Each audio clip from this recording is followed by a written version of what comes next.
The Fallout franchise is home to some of the most twisted creatures in gaming. Mutated lizards turned death machines, enlarged flesh-eating insects, and radiation-ravaged freaks are a few examples. But as you may already know, not everything designed for these Fallout games actually makes it into the final cut. Some are saved and recycled for later titles and DLCs. So today let's look at 5 Nightmarish Abominations that could appear in a later Fallout title. The Gigapede. Anything with more than 4 legs gives me the absolute heebie-jeebies. Can't stand insects, can't stand spiders, can't stand anything that's creepy crawly. I've even developed this formula to determine the creepiness level of an insect. This puts cats and dogs at a score of 1, insects and bugs at a score of 7. I think that's fair. Spiders are an 8, and centipedes are maximum creepy at a 10. So it's a good thing that Fallout has never had a giant mutant centipede in the games, right? Well, Modifius Entertainment, the creators of Fallout's official tabletop RPG, recently released a new sourcebook called Winter of Adam. Winter of Adam takes place during a particularly brutal winter in 2286, just before the events of Fallout 4 in 2287. In Winter of Adam, a new sect of the Church of the Children of Adam, led by Adam Whately, aka the last son of Adam, have arrived in the Commonwealth, ready to wreak havoc on the area. Adam Whately was once a disciple of Confessor Cromwell in the capital Wasteland before leaving to start his own zealot army. With the main Brotherhood force having yet to arrive, the sole survivors still on ice, and the Minutemen struggling with their own problems, a notable gap in the Commonwealth's power dynamic was ready to be filled. The Son of Adam and his goons came to the Commonwealth to launch a crusade upon its inhabitants. A big reason why this brand new group of Adamites are able to flex their might and disrupt the Commonwealth was thanks to a new and unique creature they have under their control, a beast known as the Gigapede. The Gigapede is a towering mutant centipede capable of causing a great deal of destruction. Towering over much of the beasts found in the Commonwealth, this Leviathan is able to tear apart just about anything with its powerful 10d6 mandible attack. If its immense strength isn't enough to break the will of man, its corrosive spittle will break down the skin of man, rapidly melting the flesh of anyone who comes in contact with it, dealing 6d6 damage. The Children of Adam often deploy this monstrosity by having it burrow underground and strike targets by surprise. This mutant blitzkrieg is often enough to lead to a Children of Adam victory. But Nort, how do the Children of Adam control such a beast? What rank of animal companion do they have? Well, let me introduce to you the ancient art of American Sign Language. The Gigapede's handlers are able to communicate with the beast by making use of ASL. By providing instructions through hand and facial gestures, the Gigapede is able to interpret, understand, and conduct complex mission orders. So the Gigapede has a powerful melee attack, deadly ranged attacks, can burrow to catch settlements by surprise, and it is tactically intelligent. It sounds like a doomed task to take it down, no? Well, the Gigapede has, as far as I can tell, one large weakness. Its undying hunger for fresh meat. By leveraging this weakness, a hopeful party of adventurers may be able to handle the hulking Gigapede. Also, having a party member that knows American Sign Language might come in handy as well. Suffice to say, I really hope a monster of this magnitude doesn't jump scare me in the next Fallout game. The Giant Squid. I've spoken about Vault 120 a few times on this channel before. Vault 120 was a cut underwater vault from Fallout 4 that was meant to serve as the setting for a continuation quest of the Here There Be Monsters side quest called 20 Leagues Under the Sea. While some of the files and cells for Vault 120 do not exist in Fallout 4, an animated icon for the quest does. This was the first clue that fans managed to discover about this cut vault and quest line. During a Reddit AMA, someone asked Todd Howard about this cut content. Howard replied saying, "Unfortunate cut content, Bioshock-style vault, with massive sentient octopus living outside it." A massive sentient octopus. It sounds absolutely haunting.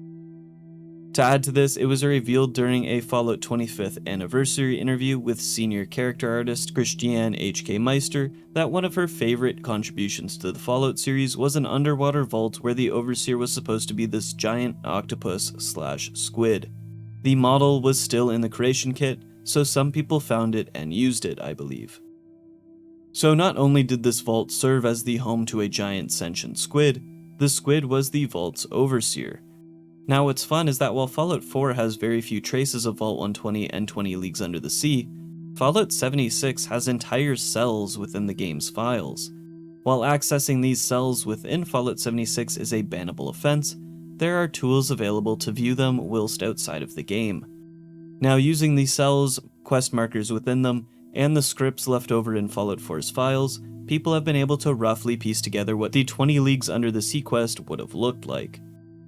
20 Leagues would have started after the sole survivor helped Captain Zhao fix his submarine. From here, the duo would take the Yangsty to the vault, where it would end up crashing into the vault's submarine bay. So much for those repairs, eh? The sole survivor and Zhao would exit the sub into the vault's screening area. With not much else to do and nowhere else to go, the pair would opt to travel deeper into the vault.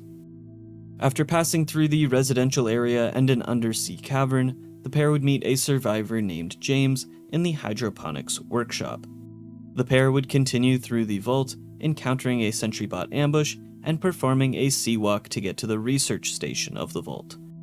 There they would discover the sickening remnants of the vault's experiment, something to do with sea life. I think the fact that the Overseer is a sentient squid is an indicator for what they might have been up to. From here, the sole survivor and Zhao would collect a password to get to the Overseer. James would catch up with them, and the three would enter the Squid Overseer's chambers. It would be here that a final confrontation would occur. Without knowing for certain, the final decision for the quest would likely come down to the fate of the squid. Should they be stuck in the vault forever, or be granted freedom? From here, the three would exit the chamber and head back to Boston using some handy escape pods. 20 Leagues Under the Sea complete, achievement unlocked, 20 gamer score added, or whatever the reward would have been. Now with all these assets still within Fallout 4 and Fallout 76's game files, including the texture file for the squid, and positive public reception of this particular piece of Fallout cut content, one could expect that it will eventually be recycled for a future Fallout title. The Twin Centaur. The next terrifying creature that could make an appearance in a future Fallout title has already appeared in Fallout 1, Fallout 2, Fallout 3, and New Vegas. The Centaur is an iconic and grotesque monstrosity that can often be found serving as companions to the Wastelands super mutants. This specific Centaur in question, however, is one variant that we've yet to see. The Twin Centaur was first seen when Bethesda Softworks released all the concept art that legendary concept artist Adam Adamovich produced while working on Fallout 3. In the art, one can see that the brief for the Centaur variant is that it has two halves which are at odds with each other. In the case given, the right half of the Centaur enjoys country music, and the left likes rock and roll. When there are no enemies present, the pair will resort to pestering the other half. It's one thing to be mutated into a freakish pile of limbs and body parts, it's another to be permanently conjoined to someone who is your exact opposite. While the Twin Centaur is one of Adamovich's more grotesque pieces of work, it is a brilliant concept that I think many fans would love to see in a future title as a tribute to the legend. The Giant Mantis Shrimp. We've talked about Fallout Online before, right? Fallout Online, aka Project V13, was a game that can be best described as being in development limbo for nearly a decade. Thanks to some of the concept art and promotional material for V13, we now have this monstrosity, the mutant Mantis Shrimp. Volume 3 of the Armageddon Rag, V13's promotional newsletter, records the story of an encounter between this big boy shrimp and a few Brotherhood members. It's quite a long story, so I'll only be reading part of it. The story starts out with a group of Brotherhood members, some from the Steel, and others from a splinter faction called the Guardian Brotherhood. While the two groups can barely tolerate each other, they do cooperate to achieve common goals. The joint faction was looking for a tunnel entrance to the Glow before they found themselves in a skirmish with some power armor-clad super mutants on a beach. Noticing what could be the tunnel they were looking for, the Brotherhood group would provide covering fire for their point man, Paladin Jenkins, to scout ahead. The gentle shushing of the surf disappeared under the clatter of the assault rifles on full auto and the giant wasp buzz of the Avenger minigun. The Rockwell rocket launcher added punctuation with the foom of multiple ejections. Bullets kicked up puffs of gray dust all across the rocky hillside, and stone chips ricocheted everywhere. The minigun stitched a meandering trail as Brother Mitchell, true to his word, tried to write his initials on the slope. The Rockwell rounds detonated on impact, creating geysers of shattered stone. The second round hit the Rosie Field spar aiming point and excised it from the slope. A few seconds into the barrage, and the super mutants answered, mostly by poking weapons out and firing blindly. What directed fire there was, all was aimed at the brothers attacking. Meanwhile, Jenkins moved. He covered the short distance to the now obvious crack in the hillside. Willems and Miller, ignoring the action behind them, watched the opening intently, weapons ready. Willems had propped the barrel of his assault rifle on a rock and flopped the hand of his injured arm over the carrier to help stabilize it. Just as Jenkins reached the cave entrance, a creature boiled out, a nightmare painted with a rainbow brush. Multiple legs scuttled forward. The segmented body, as tall as Jenkins in his power armor and easily twice as long, twisted through the opening as the creature closed on the brother. Jenkins raised the Ripper, but before the weapon could make contact, there was a flash of color from the center of what might be considered the creature's chest. Willems and Miller heard two sounds in rapid succession, the first like a pistol crack, the second like a rock being split. Jenkins exploded backwards, landing yards away in the sharp gravel. The brothers opened up as the monster started towards the downed Jenkins. It retreated rapidly into the cave. What the fleck was that? Willems asked. Hold fire, just pin the mutes down if they pop up, Anders commanded. What happened? Willems popped off a few more rounds as the creature's eye stalks appeared once again. This thing jumped Jenkins. Jenkins, you alright? Brother Miller ran down to the prone body, reached under the shoulders, and rapidly hauled Jenkins away from the opening. Villers, stay high and keep an eye on the droolers. The rest of you work back to Willems, but stay under cover so the muties don't know. Anders turned in a low crouch. What did this thing look like? Willems let another burst go into the cave mouth as cover fire for the extraction. Like nothing I've seen. Its eyes were huge, orange-rimmed, green and blue, sticking out like wings. Brother Miller interjected. Those weren't its eyes. They're fake, like moth wings. Did you see the stalks on top of its... well, it doesn't have a head. The things that looked like onions on sticks? I think those were the eyes. You're joking. No, the back end is a little like a giant lobster. Multiple legs of a sort. Maybe flippers? Brahmin hide-colored segmented body, and it looked like a spread tail.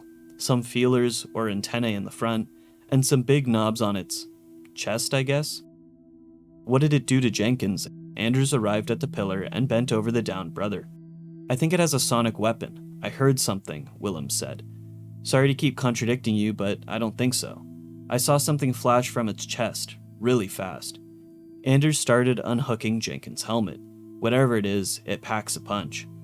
Look at his armor, the chest plate's cracked. Lee, you in there? Jenkins groaned and made a weak attempt at sitting up. Stay down. Jenkins struggled to talk. What the hell was that? The story continues for a bit longer, but that's kind of it for the Mantis shrimp encounter. If you want to read the whole thing, I'll link the wiki page that has the transcript. A giant shrimp so strong it can dent power armor with a single blow. Now, of course, the mutant Mantis shrimp has only ever appeared as concept art and as part of this short tale, so it's somewhat unlikely that it would ever make an appearance in a future title, and besides, we already have the fog crawlers from Far Harbor, which is some sort of mutant shrimp anyway. Still, if we ever get a Fallout in Louisiana or something, maybe we'll get the chance to be sucker punched by a giant mutant mantis shrimp. Wouldn't that be fun? The Maypole. I've made a short about the Maypole in the past, and it got significant traction, so if this sounds familiar, that's probably why. On Thursday, October 25th, 2018, the following post was uploaded to the r/IMA subreddit. I made the Skyrim dragon and the Fallout Deathclaw. I am an artist, game developer, writer, and world building specialist. Ask me anything. Fallout 3 and 4 character artist Jonah Loeb was doing an AMA. Loeb was responsible for the many creations that we see in Fallout 3 and 4, including the Fallout 3's Deathclaw, Feral Ghouls, Mirelurks, Rad Scorpions, Giant Ants, and more, and Fallout 4's Deathclaws, Mirelurks, Mole Rats, Bloodbugs, and Super Mutants. Quite an impressive resume. The user Malus posted the following question. Hi Jonah, big fan of your work. Are there any models or concepts that you created that never made it into the finished game, or prototypes that totally got reworked? Loeb replied, definitely. For Fallout 4 I sculpted a creature and called him the Maypole. He was a giant, read 300 foot, glowing one who looked like he was a melting elemental of agony. My idea was like Shadow of the Colossus, except instead of great mythical beasts of legend, it would be a walking reminder of the horrors of nuclear devastation. And because he was a glowing one, he would be followed everywhere by hordes of mindless, constantly regenerating feral ghouls. My visual inspiration was Walking Man by the sculptor Gigaped. This is the Walking Man in case you've never seen it before. Loeb adds on to this AMA response, but this was a passion project, and casually adding a 300-foot wandering glowing one threatened to add just a few more problems to the game. Let's be honest, there were 1,000 ways that its inclusion would have broken the game. So it never made the final cut. Oh well, we don't get everything. Maybe one day I'll post pics of him to my online portfolio. He's probably the most horrifying thing I've ever made. Now this talk of a 300-foot ghoul caused folks and fans to flock to Jonah's socials to see what exactly this sort of beast would look like. It was eventually posted, and there she be, a ghoul of epic proportions, literally. The name Maypole was likely in reference to the pole used in various European folk festivals. Typically, people dance around the pole while holding long ribbons. The hordes of regenerating ghouls following the Maypole would have shared similar imagery to that of festival dances. While Loeb no longer works at Bethesda Game Studios, and I'd imagine that passion project means that the rights of the Maypole belong to him, it wouldn't surprise me if a different original Gigaghoul, technology willing, was added to a future game. After all, we have giant super mutants, giant mirelurks, giant hermit crabs. Why not a giant ghoul, too? Better yet, give me a giant power armor suit and let me Pacific Rim that bad boy. And that is 5 terrifying monstrosities that could appear in a future Fallout title. 100 legs of absolute creep. A sentient squid overseer meant to be part of a grander quest line. A creature that is the antithesis of the phrase, 2 heads are better than 1. The most expensive menu item at Red Lobster, and a ghoul so big that if you set your render distance to low, you wouldn't be able to make eye contact with it. Let me know about your sick and twisted creature ideas in the comments. As always, thanks for listening. If you liked the video, be sure to share and subscribe. Have a good rest of your day. Cheers. So really, the question is, what are you going to do about it? You're alive, so what do you think? I think you didn't answer the question.